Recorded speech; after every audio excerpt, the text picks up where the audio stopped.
At approximately 20 to 5 on the 9th of June 2013, I was responded as the officer in charge of 501 Bravo to an incident at Cathedral Place in Gotha Street in Fortitude Valley.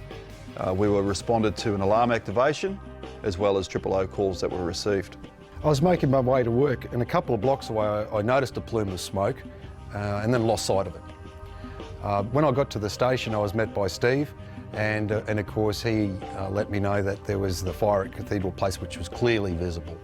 I remember hearing the turnout system, and it started at 501 Tango, so generally you understand it's a large job when Tango's the first, and they started reeling off more and more trucks, so I realised that we had a large working job. I then headed towards the vehicle with myself and the oncoming DMO. We talked about should we just hand over, but we both ended up going down there. When we arrived at the incident itself, we were able to see large volumes of smoke and flame issuing from one compartment and one unit. The fire had vented. I was able to identify at that stage that directly adjacent to that compartment was a fire-separated wall that was protecting the adjacent building. One of my crew members, who actually resides within Cathedral Place, met us at the front entrance. He directed us to the location of the fire, he directed us to the fire control room, he also directed us to the location of the boosting point. We made it a priority, knowing that this was going to be a prolonged incident and that we did have a large fire to deal with, to ensure that we boosted the water systems within the structure. And that off-duty firefighter, Shane Coote, assisted our pump operator in establishing water. As we went down towards Cathedral Place, again we drove past it on the one-way street, no signs, and then as we've turned around the corner and come back up, then we could see flame and smoke coming out of one of the apartments from the other side that was now visible to us. There was lots of people in the courtyard and it was heavily smoke-logged at that stage. There was a unit that was fairly close to the fire-affected unit, and there was people on the balcony of that unit. I think as a building manager, carried a young girl out and handed her off to one of the fireys. Everyone was yelling, everyone was giving advice. A lady that informed us that the stairwell to get to the fire-affected unit was actually in a different complex. There was lots of conflicting information. The fire trucks were in place and the aerial was just in place in Gotha Street as we arrived there.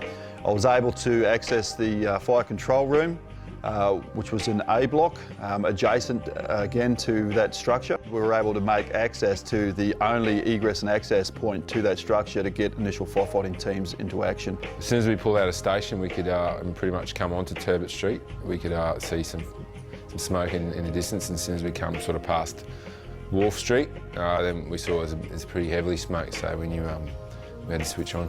Gotha Street is a small street which is a heavy traffic area. We were able to bring ourselves into the main foyer of that area, place two appliances up nice and close so that we could get a boosting point, and we were able to initiate BA control from that point. Unfortunately, due to the volumes of smoke and the high volumes of people that were having to be evacuated from the premise, our incident control point was immediately moved to an adjacent park, Centennial Park, on the opposite side of the street, which gave us a greater vantage point and greater ability to see what was going on and to coordinate other resources. Being the substantive station officer that was on shift at that time, I assumed the role of incident controller. I then tasked the officer of 501 Alpha, acting station officer Daniel Rasmussen, to the role of operations officer, where he took two teams internal of the stairwell, established a water takeoff point within that area. And doing that, we enabled ourselves to get the upper hand on the incident in the early stages to prioritise evacuation. Creating a sectorisation plan as quickly as I could, I identified that a ventilation sector was going to be necessary at one stage, and possibly early, due to the fact that we didn't have a pressurised stairwell to aid and assist in evacuation, and also the sectorisation of evac and having an evacuation sector where somebody could coordinate that evacuation from all the other adjacent buildings and ensure that those people weren't coming out within the fire area or into hazardous smoke and able to stay clear of our operational areas. Fortunately, self-evacuation was taking place. The emergency evacuation system was operating and cascading through the complex, the entire complex. Unfortunately for us, however, the only access point that we had was blocked by hundreds, literally hundreds of people who were stopped in that area looking at the fire, and we did have to get those people out of that area just to enable our crews access.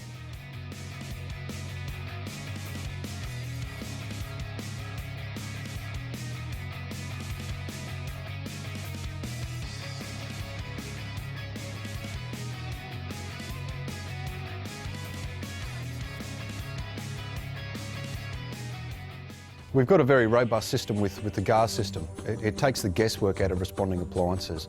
Our fourth alarm, in essence, for a structural fire in the city will bring you 8 pumpers and, of course, the aerial appliances and all the support vehicles, command team to run the operation effectively. One of the key considerations of the duty manager operations is to be able to arrive at a scene, quickly assess it, and work out what the best course of action is to support that. When I met up with Ty at the control point, it was clear that he was very, very busy. It was also clear that he had the teams in action in an appropriate manner and they were operating effectively. I informed Ty that it was my intention to take control, but whilst I was at that point, it was also clear to me that it wouldn't be productive to do that at that particular time.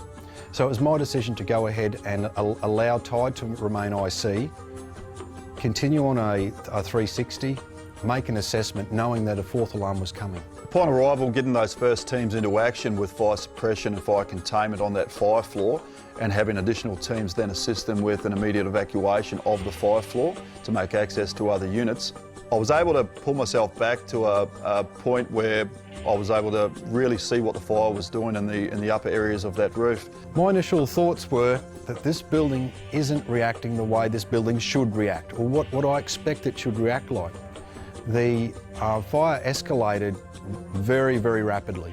I'd estimate probably 5 minutes. By the time we arrived, met up, started on 360s, that fire had certainly grown in size very rapidly. The fire, when it broke out of the delta side of the structure, I initially sort of had to take a double take because it didn't seem right that it was breaking out of the delta side of the structure so quickly, and I wondered, and so I thought, I'll try and make some headway on that because the alpha side of the structure and the rescues were underway with the aerial, and I could see that the aerial was coming around or up Ann Street, and I stopped the aerial and I pulled it into the delta side to try and make a dent on that fire. Very early, once we got those first containment crews in place, the job just didn't seem right. There seemed to be something else going on inside the ceiling void. I saw smoke issuing from one corner of the structure that to me was something that we see every day on a common house fire. It became quite significant that we reacted at that time to that signal and that sign. What I actually said to the guys was that we have a house fire 5 floors high, 50 times bigger than any house that we go to. We have to get inside that ceiling and we have to make sure that we can knock this thing out before it spreads entirely across that roof area. As soon as we had identified that, we knew that our tactics had to change. I was utilising the skills and assistance of other station officers that were on scene. Steve Marmotta and Christian Carell assisted in those early stages, along with Station Officer Grant Gaskin.